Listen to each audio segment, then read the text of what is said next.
Hotel in Midtown Manhattan, the Kosher Wine Society's 5th annual wine tasting is underway. It's a chance for winemakers to show their stuff before the holiday season. Kosher wine has undergone somewhat of a revolution. And for customers, it's reason to celebrate.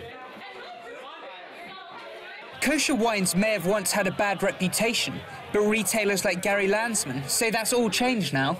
People who are still learning maybe see kosher wines as boiled, overcooked, ripe wines that they might have been many, many years ago. But that's really not the case anymore. The event is just in time for Rosh Hashanah, the Jewish New Year.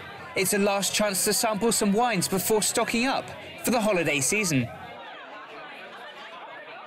The Kosher Wine Society hold various wine tasting events, but tonight is an opportunity for the 120 or so guests to try the latest wines to make it to the US.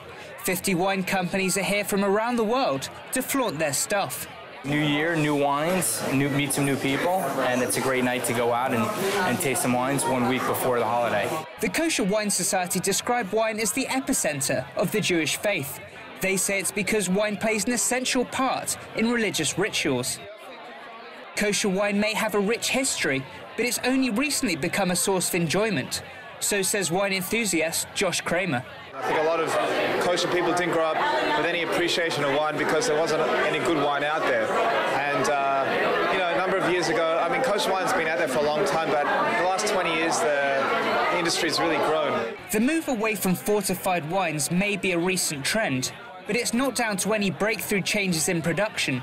In fact, the making of kosher wine is very similar to non-kosher. The yeast and enzymes may be kosher, but a rabbinical presence is the only noticeable change. 2 times that the rabbinical supervisors have to be present is at the pressing of the grapes, and then they can leave. And when the winemaker says that it's ready to be bottled, they must come back to the winery to be present at that process. Galtanti says this lust for fine wine is generational. The traditional sweet and boiled fortified wines of yesteryear are no longer popular. Kosher consumers now demand the very best for their palates. A few hours and 250 bottles of wine later, the party has come to an end. For tonight's wine sellers, they'll hope they've snatched some customers just in time for Rosh Hashanah.